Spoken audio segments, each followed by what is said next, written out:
ദൈവനാമത്തിന് മഹത്വമുണ്ടാകട്ടെ. ഇന്നത്തെ പ്രഭാത ചിന്തയ്ക്കായി 10-ാം സങ്കീർത്തനം 8-ാം വാക്യം. അവൻ ഗ്രാമങ്ങളുടെ ഒളിവുകളിൽ പതിയിരിക്കുന്നു, മറവിടങ്ങളിൽ വെച്ച് അവൻ കുറ്റമില്ലാത്തവനെ കൊല്ലുന്നു. അവൻ രഹസ്യമായി അഗതിയുടെ മേൽ കണ്ണ് വച്ചിരിക്കുന്നു. വിജനമായ വഴിയിൽ യാത്രക്കാരൻ്റെ മേൽ ചാടി വീഴുന്ന കൊള്ളക്കാരനെ പോലെ ദുഷ്ടൻ പതിയിരുന്ന് സാധുക്കളുടെ മേൽ ചാടി വീണ് അവനെ നശിപ്പിക്കുവാൻ ശ്രമിക്കുന്നു.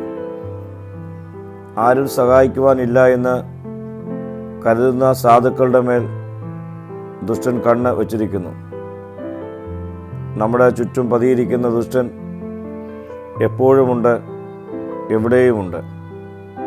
ഈ വലിയ ഓർമ്മപ്പെടുത്തലാണ് ഈ വാക്യത്തിലൂടെ സങ്കീർത്തനക്കാരൻ നമുക്ക് നൽകുന്നത്.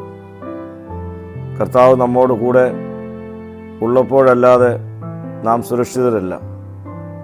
പ്രിയ സ്നേഹിതരെ, ചുറ്റും ശത്രുക്കൾ നമ്മെ തകർക്കുവാൻ പതിയിരിക്കുന്നു എന്ന ബോധ്യതയോടെ സുരക്ഷിതത്വം നൽകുന്ന ദൈവ സാന്നിധ്യത്തിൽ ദിനംപ്രതി ജീവിക്കുവാനും ആ സാന്നിധ്യത്തിൽ വളരുവാനും ഈ പ്രഭാതത്തിൽ നമ്മെ തന്നെ നമുക്കൊരുക്കാം.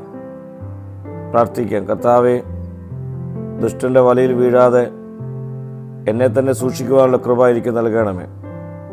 മഹത്വം നീ എടുക്കണം. യേശുവിൻ്റെ നാമത്തിൽ തന്നെ. ആമീൻ.